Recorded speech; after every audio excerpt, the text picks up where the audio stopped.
अब हमारे पास 46 यानी कि 46वां क्वेश्चन है इंग्लिश से। आगे आने वाले जो 15 क्वेश्चन होंगे वो हमारे इंग्लिश सब्जेक्ट से ही रहेंगे। तो पहला जो इंग्लिश सब्जेक्ट से यानी कि 46 जो क्वेश्चन बनता है वो है complete the sentence with correct option, यानी कि सही ऑप्शन के साथ आपको इस सेंटेंस को कंप्लीट करना है। Multi linguistic resource, multi linguistic resource का मतलब होता है जिसमें बहुभाषीय जो साधन है उनका इस्तेमाल किया जाए। ऑप्शन एक है will increase the level of learner participation, बिल्कुल सही है कि भाई जब बहुभाषी जो लिंग्विस्टिक रिसोर्स हम पढ़ेंगे तो उससे जो लर्नर की जो पार्टिसिपेशन की है वो संख्या बढ़ जाएगी। Will decrease the level of learner participation, तो ये तो बिल्कुल नेगेटिव है, ये नहीं करेंगे हम यहाँ पे। Is poor compare to any standardize text book, बिल्कुल नहीं। फोर्थ ऑप्शन है deprives the teachers role as a facilitator, क्योंकि यहाँ पे जो टीचर्स का रोल है एज ए फैसिलिटेटर यानी कि प्रोत्साहक के रूप में उसको डिप्राइव करता है, बिल्कुल नहीं। हमारा जो फर्स्ट जो ऑप्शन है will increase the level of learner participation, क्योंकि देखो अलग अलग भाषाओं की अगर मल्टीलिंग्विस्टिक रिसोर्सेज का हम इस्तेमाल करेंगे तो अलग अलग जो बच्चे हैं वो इंटरेस्टेड बच्चे जो हैं उसमें पार्टिसिपेट करेंगे, तो इसका पार्टिसिपेशन जो है बढ़ जाएगा। Fill in the blank with correct option. Multimedia material for teaching are, teaching के लिए जो मल्टीमीडिया मटेरियल्स हैं वो क्या क्या हैं, तो ऑप्शन है LSRW lesson, grammar, syntax and lexicon, text, image, audio, video and animations, phonetic phonemic lessons. तो हमारा जो राइट आंसर है, क्योंकि हमारा जो क्वेश्चन है वो मल्टीमीडिया मटेरियल्स को लेकर है, तो हमारा राइट आंसर हो जाएगा text, image, audio, video and animation. तो राइट आंसर हमारा रहेगा ऑप्शन 3। नेक्स्ट क्वेश्चन पे चलते हैं। Which one of the following is the first step in teaching formal grammar, कि ग्रामर जब हम पढ़ाते हैं फॉर्मल ग्रामर जो पढ़ाते हैं उसका जो हमारा फर्स्ट जो स्टेप होगा वो क्या रहेगा, तो इसका जो राइट आंसर है वो है collection and presentation of example, यानी कि फॉर्मल जो ग्रामर हम कराते हैं तो सबसे पहले हमारे पास उस टॉपिक से संबंधित एग्जाम्पल्स होने चाहिए ताकि हम उनको प्रेजेंट कर सकें बच्चों के सामने। तो इसका राइट आंसर हो जाएगा ऑप्शन बी।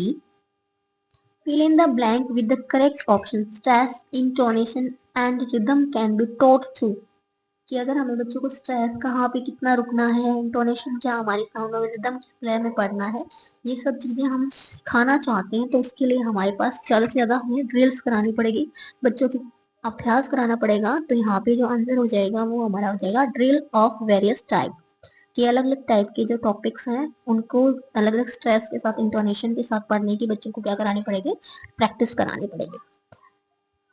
नेक्स्ट क्वेश्चन है which one of the following is not a teaching add in developing listening skill. देखो यहाँ पे देखो जो टीचिंग एड्स हैं उनसे रिलेटेड क्वेश्चन दोनों में आया हुआ है, हिंदी में भी आया हुआ है, इंग्लिश में भी आया हुआ है। तो यहाँ पे पूछा है कि which one of the following is not, answer भी ध्यान देना है। हम कई बार क्या करते हैं सिर्फ टीचिंग एड देख लिया और हमने आंसर लगा दिया, तो हमें सिर्फ एड देख कर नहीं, यहाँ पे पूछना है कि नोट है, पॉजिटिव आंसर पूछा है, नेगेटिव आंसर पूछा है। तो नोट है, अब देखो यूज ऑफ फोनेटिक डिक्शनरी, आप डिक्शनरी यूज करेंगे, फोनेटिक डिक्शनरी यूज करेंगे, ग्रामोफोन यूज करेंगे, टेलीविजन यूज करेंगे, फिल्म एंड फिल्म स्ट्रिप। अब देखो बाकी तीनों जो है ग्रामोफोन है, टेलीविजन है, फिल्म एंड फिल्म स्ट्रिप्स है, सब में साउंड होती है, तो ये हमारी लिसनिंग स्किल्स को इनहेंस करेंगे। जबकि ऑप्शन एक है यूज ऑफ फोनेटिक डिक्शनरी, ये जो हमारा सिर्फ डिक्शनरी को पढ़ के या वर्ड्स को पढ़ के हम अपना लिसनिंग स्किल जो है उसको इनहेंस नहीं कर सकते, तो हमारा जो आंसर हो जाएगा use of phonetic dictionary. Next question हमारा, जैसे हिंदी में एक पैसेज था ऐसे ही इंग्लिश में पैसेज है। ये देखो पैसेज जो होता है ना ये नंबर गेनिंग पार्ट होता है किसी भी लैंग्वेज का, तो अगर आप पैसेज को बिल्कुल ही इग्नोर ना करें, कंप्लीटली अच्छे से ध्यान से पढ़ें, क्योंकि एक एक जो नंबर है वो आपके लिए इम्पोर्टेंट है स्टेट के लिए। How long did the author work in Delhi college, कि कितने टाइम तक जो ऑथर है वो काम करता है दिल्ली कॉलेज में। तो आपने स्टार्टिंग में देखा था कि यहाँ पे स्टार्टिंग में आया हुआ है कि I work for a brief while, brief while मतलब कम समय के लिए। तो ऑप्शंस ये आपको जो है कंफ्यूज नहीं होना है, ऑप्शंस में कंफ्यूज नहीं होना है कि 1 साल 2 साल 3 साल ऑप्शन दे दिया जैसे, तो ऑप्शंस आपको देखना long time, short time, 3 years, 7 years. तो आपका राइट आंसर हो जाएगा यहाँ पे शॉर्ट टाइम, कि for a while. What exercise did the author give the students, students को कौन सी एक्सरसाइज उन्होंने दी थी। तो उन्होंने एक जो है एप्लीकेशन लिखने के लिए उनको बोला था। तो जो एप्लीकेशन है वो आपकी आ जाएगी लैंग्वेज एक्सरसाइज में। ठीक है, तो राइट आंसर हो जाएगा लैंग्वेज एक्सरसाइज उन्होंने दी थी।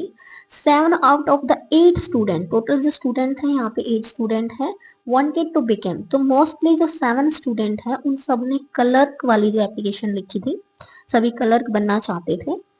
What according to the author is the highest ambition of student in good college।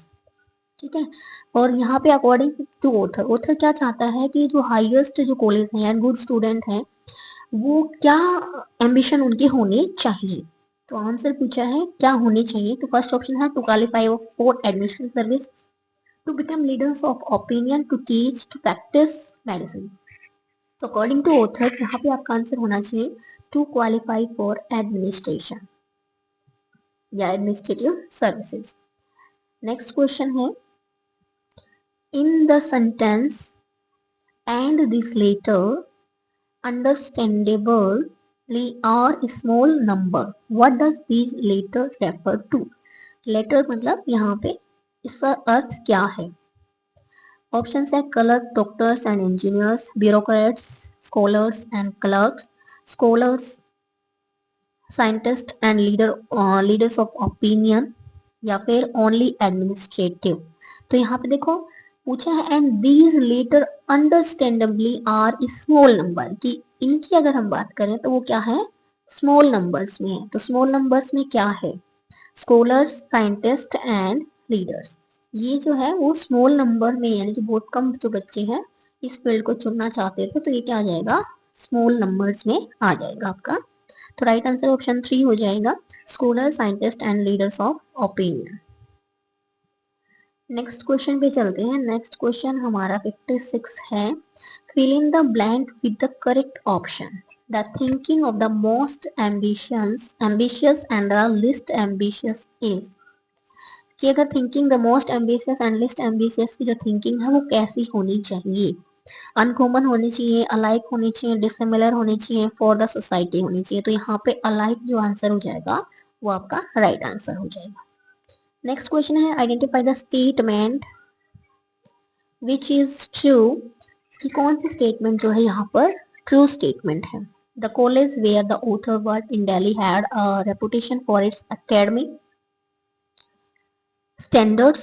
Second है the students who were asked to do and the language exercise were graduate.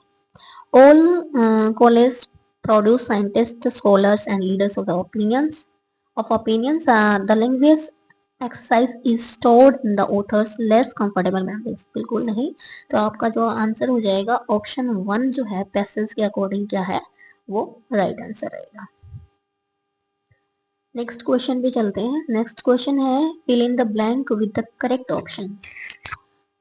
Another word for snuffed out, snuffed out के लिए next मतलब कोई similar meaning यानी कि तरह से synonym पूछा है यहाँ पर, स्मेल, इंस्टिल्ड, अनक्रीज्ड और किल्ड। यहाँ पे राइट आंसर हो जाएगा किल्ड।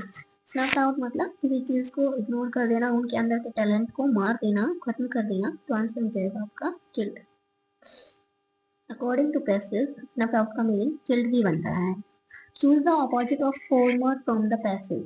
फॉर्मर, फॉर्मर होता है पहले वाला, least, latter, already, most. Latter हो जाएगा बाद वाला, तो यहाँ पे राइट आंसर आपका फॉर्मर का जो ऑपोजिट होगा वो होगा लेटर।